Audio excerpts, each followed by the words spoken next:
presentations about minimum wage in China, and then we have a couple kind of briefing sessions about the minimum wage issues in Hong Kong and in emerging markets, and then we're going to close with a panel kind of discussion about what we learned from policies from today's discussions.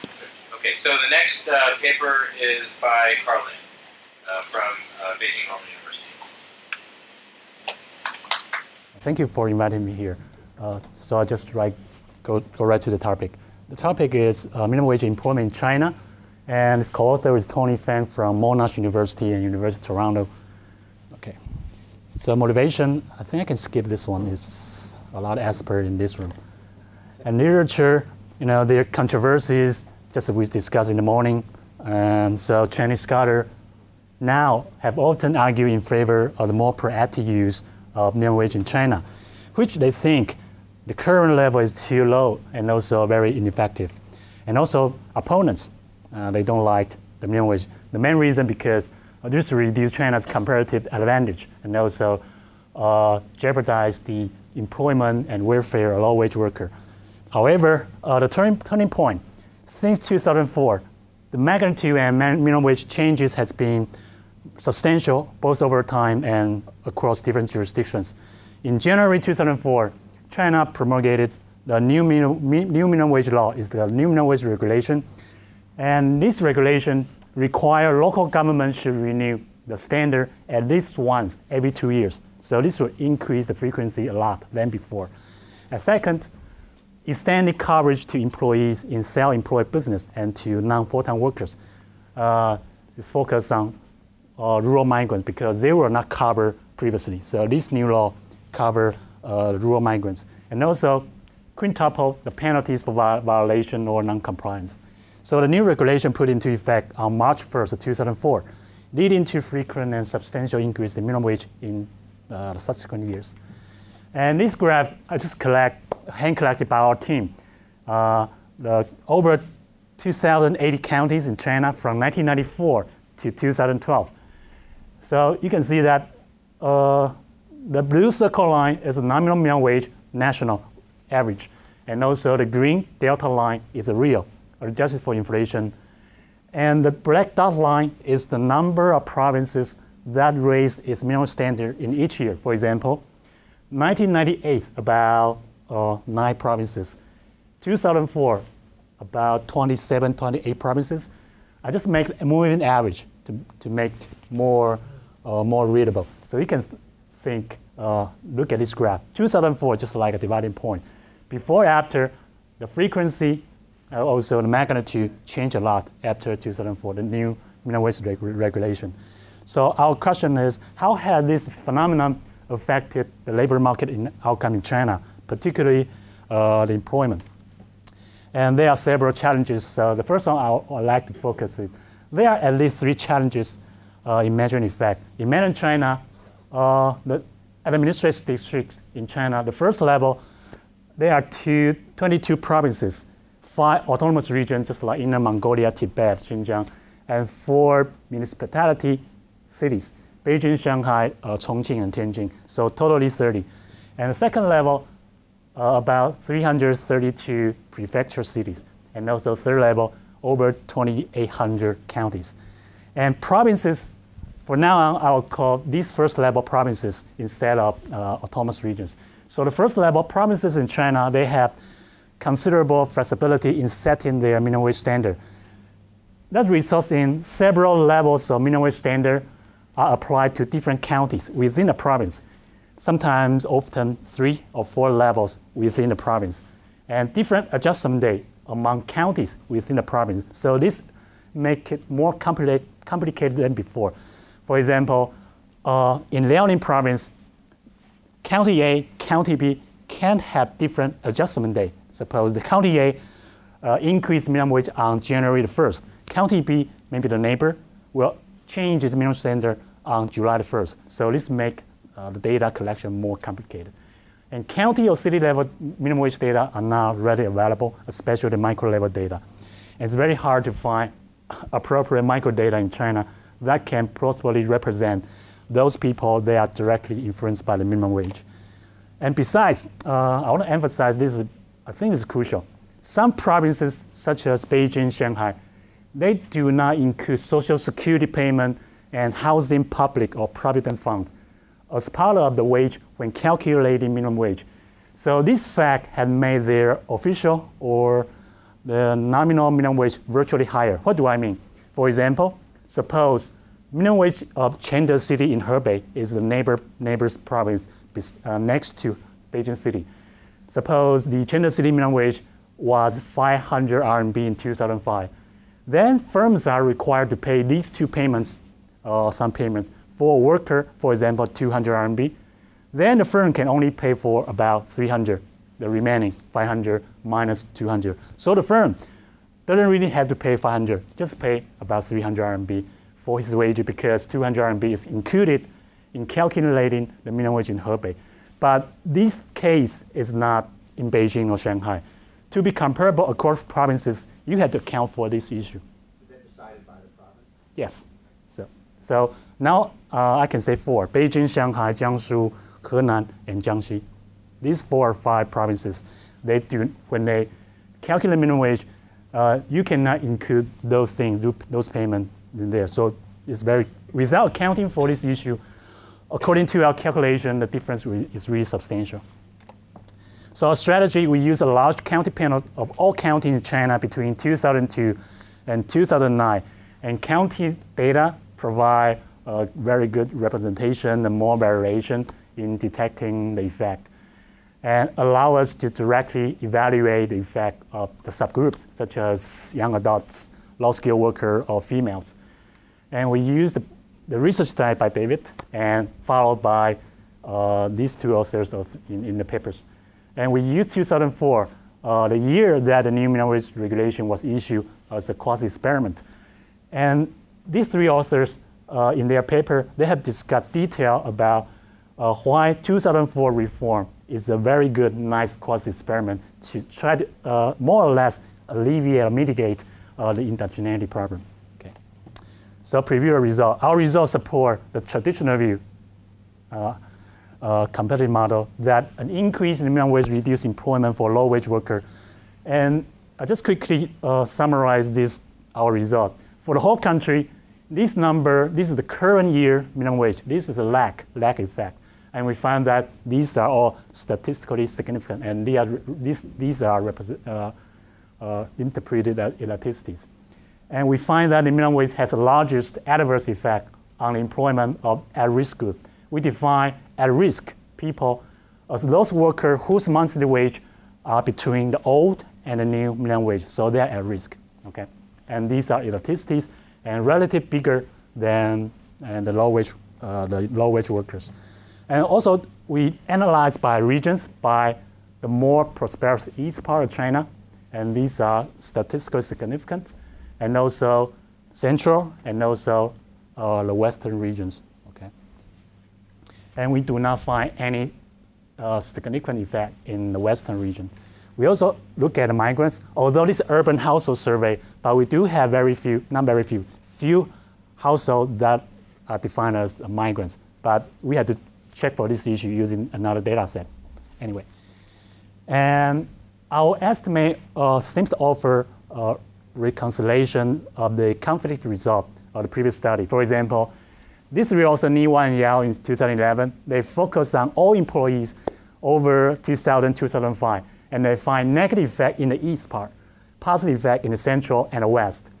And the same year, Wang and Gunderson, they used 2000 to 2007 data on rural migrants, and they find positive effect in the state-owned enterprises in the east, negative effects in the central and the west.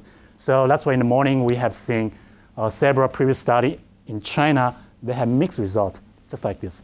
And interesting part of this one is that their results by regions are the opposite of each other, okay? And in our study, if we use all employees, we find similar result to the first paper. However, the positive effect is not statistically significant. I'm sorry, didn't your earlier slide say that the total effect was negative? Yes. The one before that. Right. So that second bullet, is that aggregate employment? Yeah, this is. Oh, that's young adults, sorry. Yeah, young adults. Okay. Yeah. I have the entire population, the estimate for the entire population. So if we focus on rural migrants, we find similar result to the second paper, although the positive effect is not significant. Okay, but seems to reconcile those conflict results. We also separate by time periods before 2004, after 2004. We do not find any significant effect in the pre-2004 period, but adverse employment effect after 2004. Also look at by skill level. Less skilled workers, they are relatively vulnerable when facing minimum wage increases. We find a mild, relative mild adverse effect on the employment of less skilled worker. We define less skilled worker are high school graduate or below. And these are elasticities, and they are statistically significant. And we do not find any effect on college graduates, so it seems like it's a good falsification test or placebo test. This is all workers of these schools, not young workers. All workers by skill levels. Okay, so no effect on college graduate or above. The history, I think Professor Lee had discussed in the morning. So before 1994, China had no minimum wage law, and the first one was in 1994, starting from Guangdong province, and they set up their minimum wage standard according to the 5 principles. And in 2004, now main feature coverage extended and frequencies increased a lot, and established 2 types of minimum wage. Monthly wage applied to full-time worker, hourly wage applied to non-full-time worker. And how does the minimum wage in China be determined?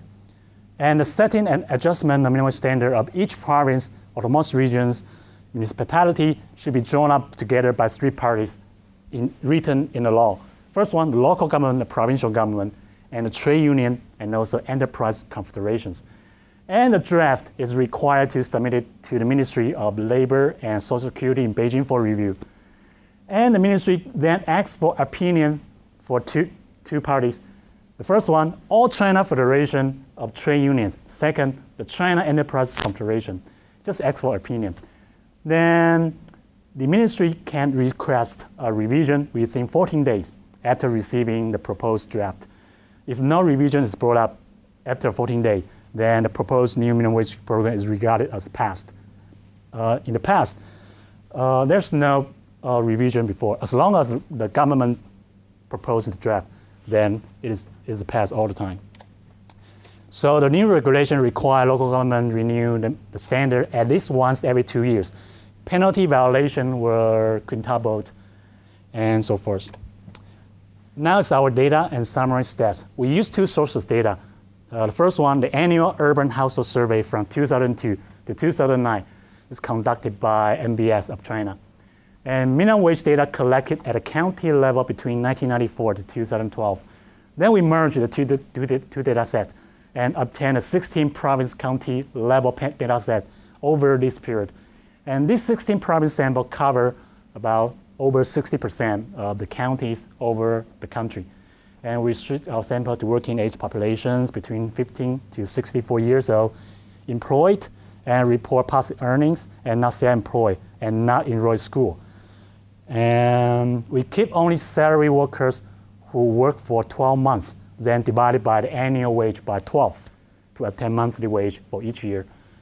And simpler ways are used in our calculation, and we constructed an aggregate county level panel. So in this paper, this is aggregate county level, it's not individual. So this is our sample. The darker area represent the sample covered in our data set.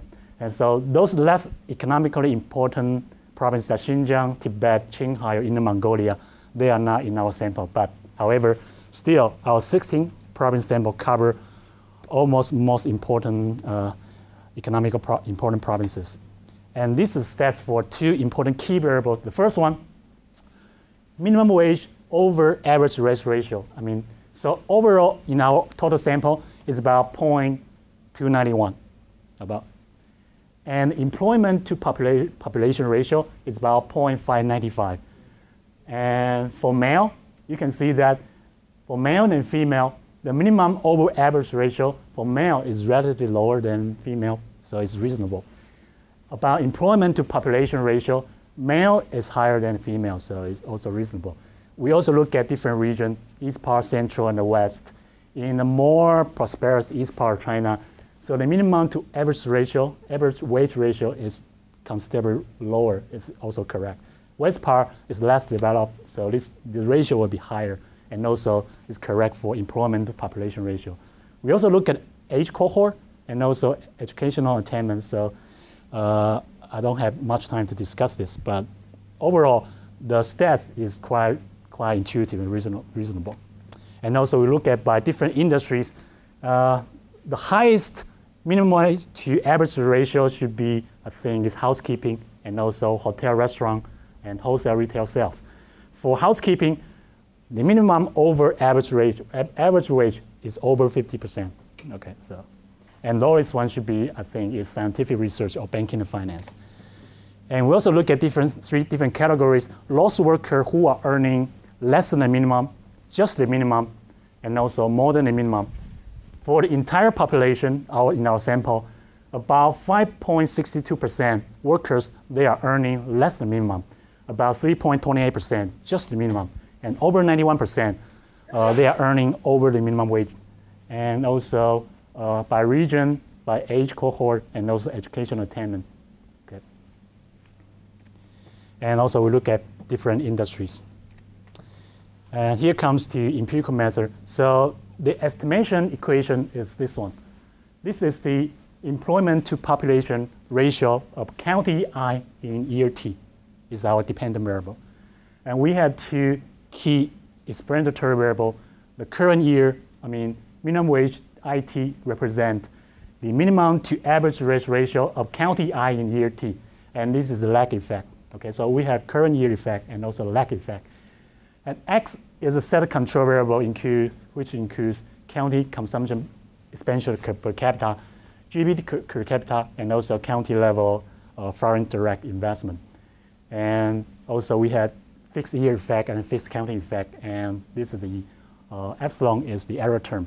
And we also run a regression using a size of labor force in each counties. And also we use cluster robust standard errors. So empirical result 1, we find adverse employment effect or minimum wage over all China in the east and in the central. We did not find any effect in the less developed west part. So I hope this is clear. So 3 groups. First one, young adults, which is defined as age 15 to 29. At risk, those workers whose wages are between the old and new minimum wage. Entire sample. So you can see for the current year effect and the lag effect, they are, most of them, they are statistically significant and negative. And we look at the east part, and pretty much doesn't change the result.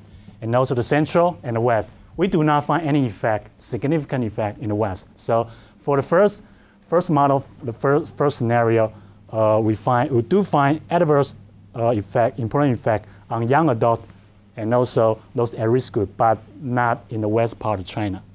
We also look at genders and age cohort.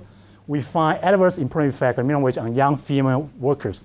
And we find a positive effect for age 30 to 39 male workers in the west. So we interpret this maybe some substitution among the west. Okay. So this is about 4 categories, different age cohort: 15 to 29, 30 to 39, 40 to 49, and also 50 to 64, by all regions, east, central, and west. And we also look at different skill level, and we find adverse employment effect, minimum wage on low skill worker over China in the east and the central, and no effect in the west by skill levels. So we divided by high school or below, vocational school, junior college, and college or above. You can see for high school or below, the current year effect negative and also statistically significant. And we do not find any effect for college, graduate, or above. Okay? And in the east, in the central, and in the west. And we do not find any effect in the west part. Number 4, although I say in the beginning, there are few migrant households in the survey, but we are able to do that in this data set. So we find adverse employment effect or minimum wage in the West and positive estimate in the East, but they are not statistically significant. Okay. So to address some aforementioned endogeneity issues, so we try to use year 2004 as a quasi-experiment, try to at least more or less mitigate the endogenous problem. So we find adverse employment effect in the post-2004 period, no effect before the 2004, okay, by all regions, East part and Central and West. So finally, we discuss our result. So we find that in the more developed East China, negative employment effect of the current and lack minimum wage on young adults, and elasticities are between negative 0.088 to negative 0.136 or negative 0.155.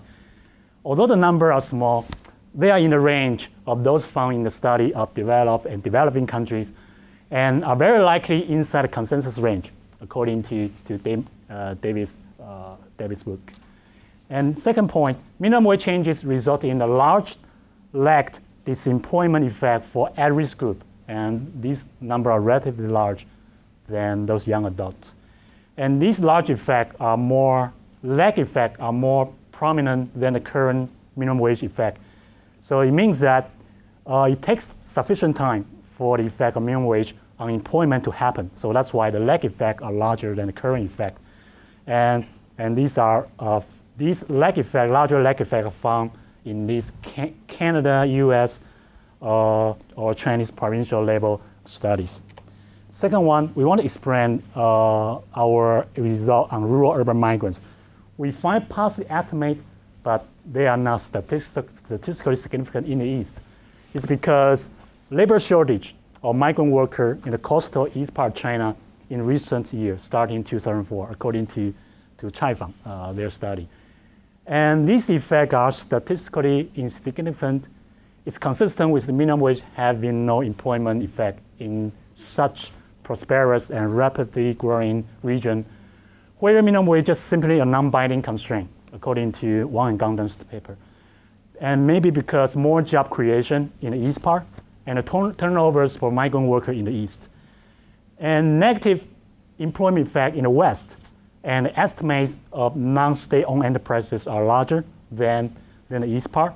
Our explanation is that labor surplus of migrant workers in the central and the west, and migrants are likely to work in non-state-owned enterprises. And these non-state-owned enterprises, they are more responsive to market pressure. That's why when minimum wage increases, they are more responsive to this institutional change. For young adult and at-risk group, we find negative employment effect in the east part. This is consistent with the traditional view. And Ni, Wang, and Yao, they find similar results. And second point, lack negative employment effect in central and no effect in the west. And more young adult and at-risk group work in state-owned enterprises in the east part than the central part.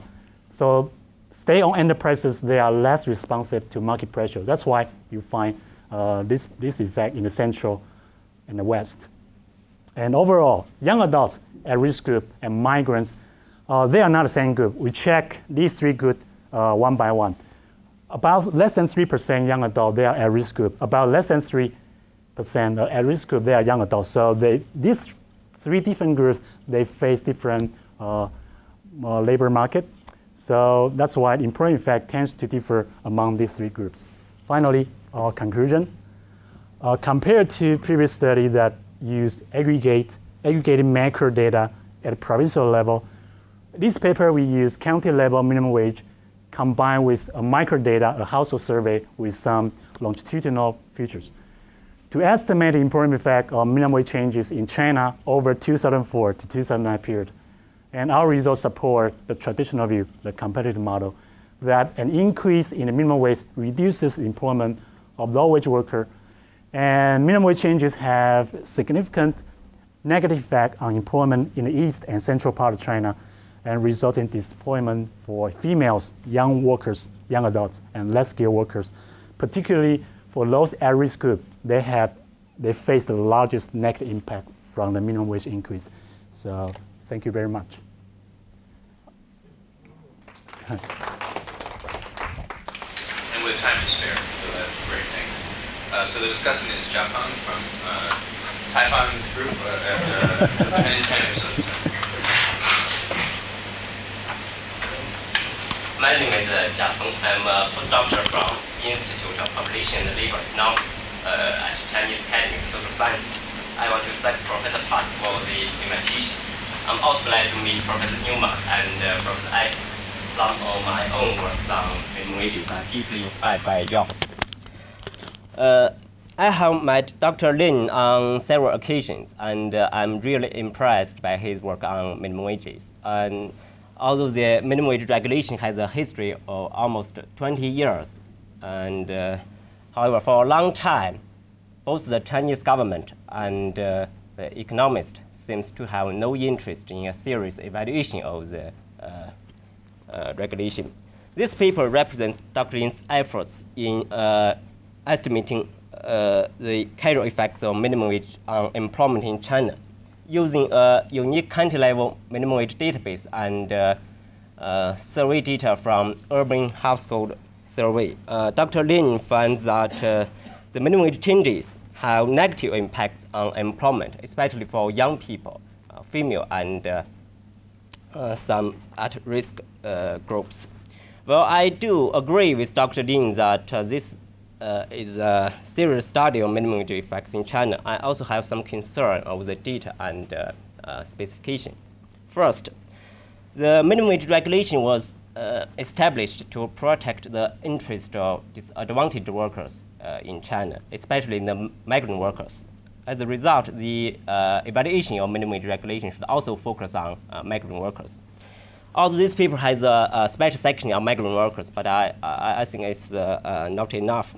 In this paper, Dr. Lin used the macro data from Urban Household Survey, which is considered to be one of the best sources for labor economics research. But before 2012, there are separate urban and rural household surveys. And according to the National Bureau of Statistics, 80% of migrant workers are not represented in the urban household survey, so which makes the UHS a poor representation of the urban labor market.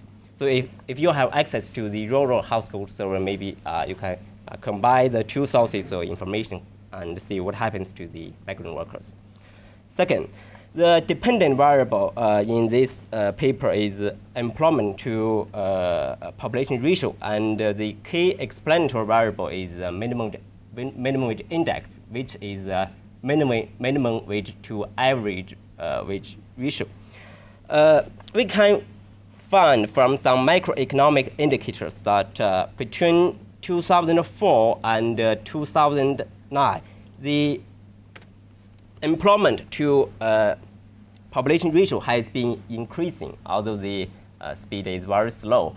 At the same time, the minimum wage to average wage ratio has been declining. So it is very natural to find a negative relationship between these two variables. So my understanding is that we can continue the increase of minimum wages as long as the increase of minimum wage does not exceed the increase of average wage. So I wonder, why don't you use the nominal minimum wage or the real minimum wages as the explanatory variable? And maybe you can find positive effects of minimum wage on employment. Third, Dr. Lin finds that minimum wage changes have negative impact on employment of some at-risk groups, which is defined as the people between the old and new minimum wage. Since the dependent variable is employment to population ratio, in the regression for at-risk groups, I assume that the dependent variable would be the proportion of employed persons between the old and the new minimum wages in the total population. However, these changes in this proportion does not reflect any positive or negative effects of the minimum wage effects, because it may be simply the case that the new minimum wage is much higher than the old minimum wage. and a lot more people will fall between these two standards. So there may be a false correlation between these two variables. Finally, the enforcement of minimum wage in China is a serious problem, and as evident from our discussion in the morning. So I think maybe in the regression, maybe you can add some variables representing the enforcement of minimum wage, or some interaction term between these variables. So this will conclude my comment, and maybe I expect a quick reply to from.